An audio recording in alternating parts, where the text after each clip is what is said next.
Hola, buenos días estudiantes, ¿cómo están? Esta vez vamos a dar un tema muy interesante llamado razones trigonométricas, una clase de 10.º grado presentado por la profesora Marlene Midero y el profesor Samuel Pérez. Como objetivo de este tema tenemos de determinar el valor de las funciones trigonométricas conociendo dos lados del triángulo. Resolver triángulos rectángulos aplicando correctamente las razones trigonométricas. Un triángulo rectángulo consta de un ángulo recto representado por el A y dos ángulos agudos B y C. Los lados que forman el ángulo recto, este ángulo A es un ángulo recto, está formado por dos catetos, este cateto B y el cateto C.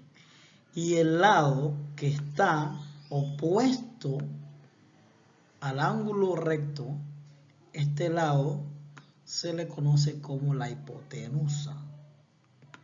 Si B, un ejemplo, si B es un ángulo agudo, vamos a seleccionar este B. Si B es un ángulo agudo de un triángulo rectángulo, el cateto que está en uno de los lados, esta vez este lado C, se le llama cateto adyacente. Y el lado B, o sea que está este lado que está opuesto al ángulo B, se le llama cateto opuesto. Recuerden, el lado que pertenece al ángulo agudo se le llama cateto adyacente y este sería su cateto opuesto al ángulo B. Ahora, ¿qué pasa si yo tomo el ángulo C como referente, como referencia? Lo seleccionamos, este ángulo C. Entonces, este lado B se le va a llamar ángulo adyacente al ángulo C.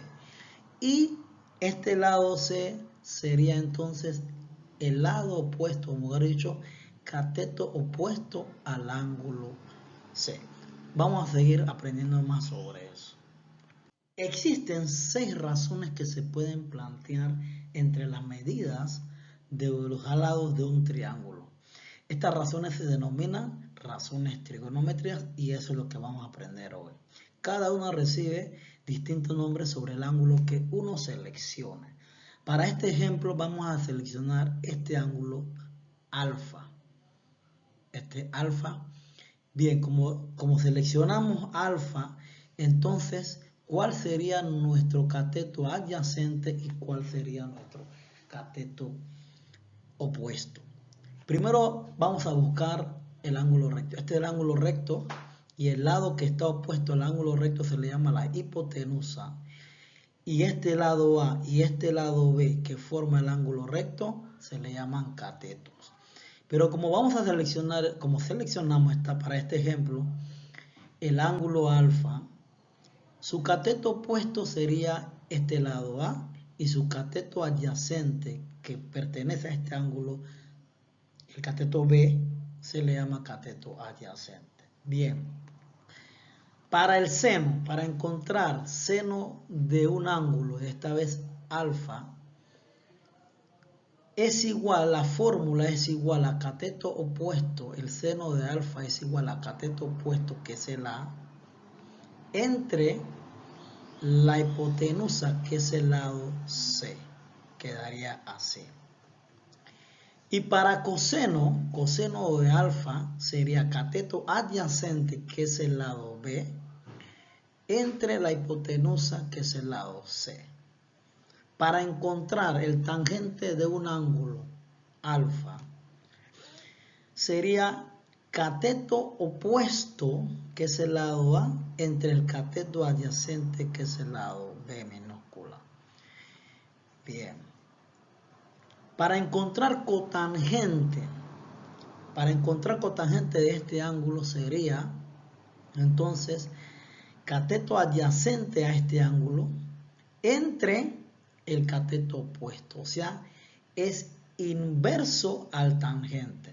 El cotangente es inverso al tangente. Se invierte.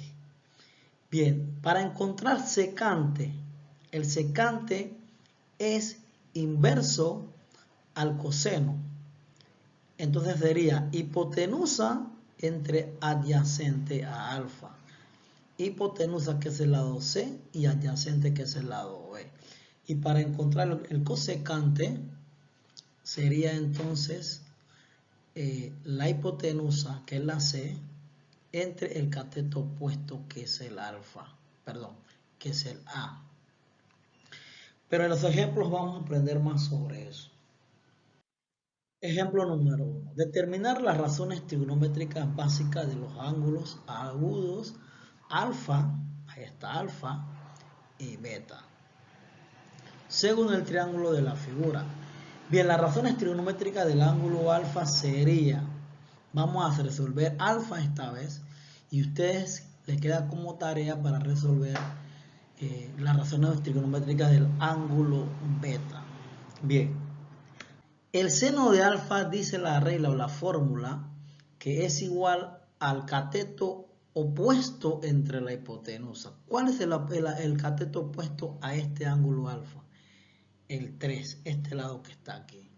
O sea que sería 3 entre la hipotenusa, que es el 5, porque es cateto opuesto entre la hipotenusa.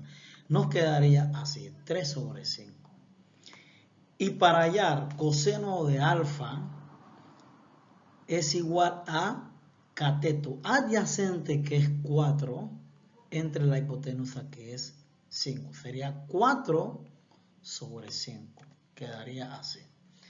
Para encontrar tangente, recuerden que su fórmula dice que el tangente es igual al cateto opuesto a este ángulo, cateto opuesto entre el cateto adyacente. Sería 3 sobre 4. Quedaría así. Bien, para encontrar cotangente sería inverso al tangente. Sería 4 entre 3, o sea, cateto adyacente entre el cateto opuesto. Quedaría así. Y para encontrar el secante es inverso al coseno, o sea que sería hipotenusa entre el adyacente. Hipotenusa, que es 5, y adyacente, que es 4. Y para terminar, el cosecante sería inverso al seno. Sería hipotenusa entre el cateto opuesto. 5 entre el 3.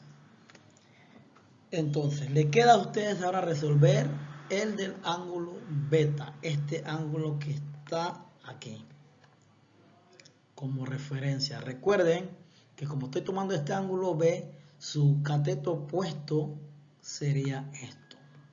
Este lado 4, y su adyacente sería el lado que mide 3 centímetros. Y recuerden que la hipotenusa está opuesto al ángulo recto siempre. Hola, ¿qué tal muchachos? Soy la profesora Marlene Midero. En el día de hoy vamos a aprender acerca de las aplicaciones de las funciones trigonométricas y la vida cotidiana. La trigonometría aportó mucha importancia en la sociedad, por ejemplo, en las construcciones de las casas y en los edificios, puesto que aquí se necesitan medidas con mucha precisión.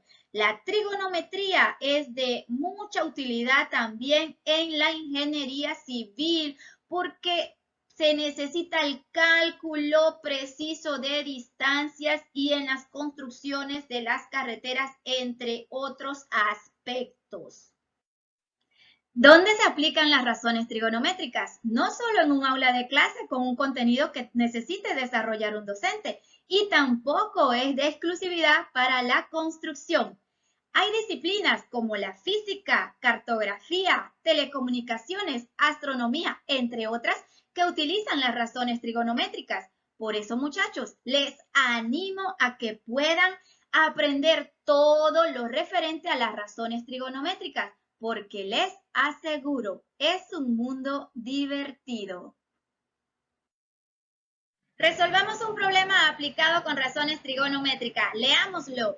¿Cuál es la altura de una palmera cuya sombra generada por los rayos del sol es de 15 metros y estos caen con un ángulo de 30 grados? Lo primero que debemos hacer es un bosquejo de la situación. Trazamos una superficie plana de forma horizontal, la palmera y el sol, que como dato curioso está aproximadamente a unos 150 millones de kilómetros de distancia de la Tierra, generando unos rayos luminosos que viajan a una velocidad de 300.000 kilómetros por segundo.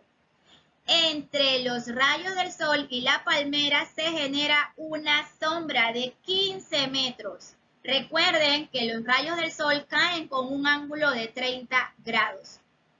Con estos dos datos podemos calcular la altura de la palmera, que la vamos a representar con la letra H. Si bien es cierto, nos podemos percatar que entre la altura, la sombra de la palmera y los rayos del sol se forma un triángulo rectángulo. Ahora, de esta manera podemos determinar cuál es el cateto opuesto y el cateto adyacente con relación a el ángulo de 30 grados. Aquí tenemos, bien, el cateto opuesto es la H, que no es más que la altura de la palmera, y el cateto adyacente son los 15 metros de la sombra. ¿Qué razón trigonométrica nos permite encontrar la H utilizando estos datos? Tenemos que es la tangente de 30 grados, que es igual al cateto opuesto sobre el cateto adyacente. Ahora reemplazaremos los valores. Tenemos que la tangente de 30 grados es igual a la H, que viene siendo la altura de la palmera, y reemplazamos el cateto adyacente, que son los 15 metros. Pero muchachos, recuerden que a nosotros nos interesa encontrar el valor de la H, así que tenemos que despejar. Pasamos los 15 metros que están dividiendo, los pasamos multiplicando con la tangente de 30 grados. De esta manera obtenemos que la H es igual a la tangente de 30 por 15 metros. Ahora reemplazando cuánto vale la tangente de 30, que obtenemos que es igual a la raíz cuadrada de 3 sobre 3. De esta manera H es igual a la raíz cuadrada de 3 sobre 3 multiplicada por 15 metros. Con la raíz cuadrada de 3 sobre 3 obtenemos un valor aproximado de 0,57 multiplicado por 15 metros, que es el valor de la sombra de la palmera. No podemos olvidar eso, de dónde se generan los datos. De tal forma que el valor que obtenemos de la altura es un valor aproximado de 8,66 metros. Hasta luego, muchachos. Espero nos puedan seguir en las redes y que este video haya sido de gran ayuda para ustedes. Saludos.